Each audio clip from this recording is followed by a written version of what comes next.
It's 2014. You're a young fan heading to your first anime convention, filled with equal parts fear and excitement. You've read online about how incredible these events can be, but the thought of so many people in one space is overwhelming. As your dad pulls up to the Rosemont Hyatt Convention Center, your apprehension begins to fade, replaced by awe. Throughout the day, you're bubbling with excitement, pointing out Homestuck cosplays, marveling at an artist's Undertale fan art, and soaking in the energy of the crowd. In the coming years, conventions become a regular part of your life. You pour your time into fandom work, making art, sharing memes, and building connections. Friends, rivals, and even lovers come and go, but one thing becomes clear. The fandoms you're contributing to are growing, and so are the profits tied to their success. Homestuck expands with new content, Deltarune teases its next release, and your work, along with that of countless other fans, feeds the hype. This raises an important question. Who really benefits from the digital labor born of fan investment? While fan works are often genuine labors of love, they still represent a form of work. Account owners may gain social capital, but it is the creators of the original media who receive the monetary benefits from this activity. I'm going to explore the historic, symbiotic relationship between followers and creators, examining the role of fan labor and how it shapes fandom spaces. Hi, I'm Sunny Dionysus. I'm an artist, a video essayist, and most of all, an annoyance. I'm fascinated by our digital age and fandom and need to yap about it somewhere people may listen. If that sounds appealing, make sure to like and subscribe. This is the first video essay I've ever made, so if you have any input on the conversation, please let me know. It's interesting trying to define fan labor. This is because the word labor is very much associated with physical work rather than communal or mental.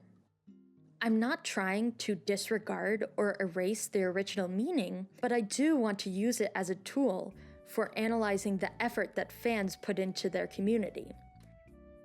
Fanzines, conventions, and fan videos are all worthy of the labor title in my opinion because of the effort it brings not only to the original creators, but also to their peers.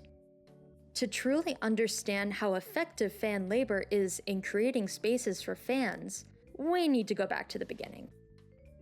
Fans of the iconic sci-fi show Star Trek, known as Trekkies or Trekkers, are often recognized as the first modern fandom, beginning around 1967. Though Star Trek was initially canceled, reruns in 1969 helped build a community around it, particularly among young women. While followers of all types of media had always existed, Trekkies set themselves apart by actively creating and distributing fan content in their communities. One of the first contributions from the Trekkies was the production of fanzines. Small, fan-created publications featuring art, stories, and discussions. Spocknalia, the first Star Trek fanzine, was even approved by Leonard Nimoy, the actor who played Spock. The fanzine scene reached its peak in 1977, with 431 active fanzines in circulation. During this time, a strong sense of camaraderie developed among fans, especially women in fandom who often face criticism for their enthusiasm. Fandom was not seen as cool or normal. Instead, it was often labeled strange or obsessive. In an article from the St. Petersburg Times, fan of Star Trek works at getting TV show returned, the author snarkily refers to a fan, Dale Surin, not as, quote, some weirdo TV freak, but acknowledges her achievements outside of fandom.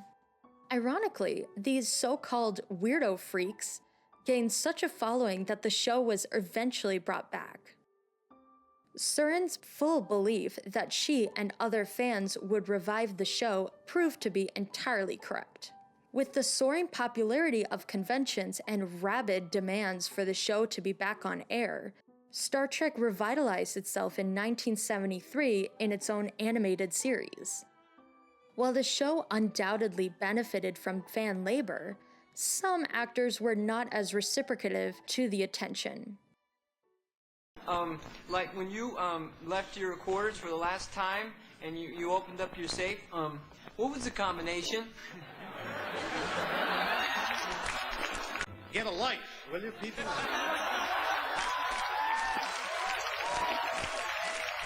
I mean, for crying out loud, it's just a TV show. I mean, look at you. Look at the way you're dressed. You've turned an enjoyable little job that I did as a lark for a few years into a colossal waste of time. It's heartbreaking to see how fans were treated back then, both by outsiders and even the actors themselves. Instances of hostility, like Shatner's dismissal, were far from uncommon. Yet, despite these challenges, fandom endured and even thrived with the rise of online spaces. Today, fandom is heavily shaped by the emergence of digital platforms, so the relationship between fans and creators has become even more complex. A major shift in this digital age is the ability for fans to monetize their own creations, carving out spaces independent from original media. Platforms like Patreon, Ko-fi, and Etsy, even with its problems, allow fans to profit directly from their labor. Whether through selling fan art, creating fan-inspired merchandise, or producing in-depth analyses, this shift has given fans a plethora of opportunities to turn their passion into a side hustle, or even a full-time career. For example, fan artists can earn a substantial income through selling commissions or by selling prints at conventions, while video creators on YouTube generate revenue from ad views or sponsorships. However, this rise in fan monetization is not without its challenges. It has sparked debates about intellectual property and copyright, as creators and corporations sometimes push back against fans profiting from derivative work. In some cases, companies have embraced fan monetization. In others, companies have cracked down harshly, issuing cease and desist orders or demonetizing videos on platforms like YouTube for 5-second clips. This new monetization landscape also reflects the changing power dynamics within fandoms. In traditional fandoms, financial gain flowed primarily to the original creators and media companies. Now, fans can carve out microeconomies within these communities. This shift truly blurs the lines between creators and consumers, as fans can take on the roles of not just followers, but creators. This dynamic is ultimately a double-edged sword. For some fans, the pressure to monetize their work or maintain a constant online presence can lead to burnout. The algorithm that powers platforms like YouTube or Instagram often reward consistency over quality, incentivizing creators to prioritize output over passion.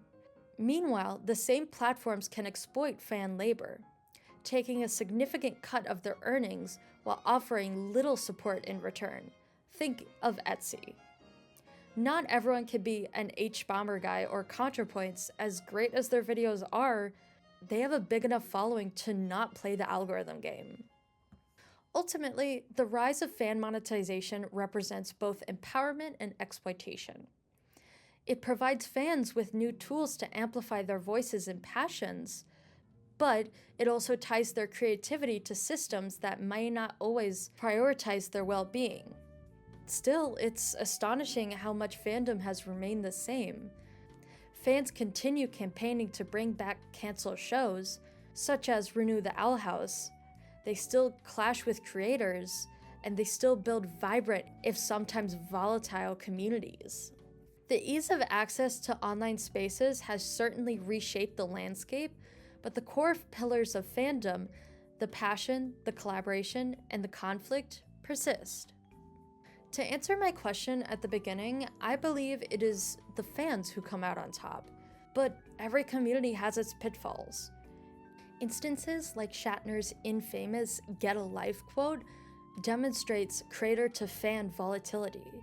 I've been in fandom since I was a kid, from Homestuck to Undertale, and when I look back at the Trekkie legacy, I see a lot of myself in these women.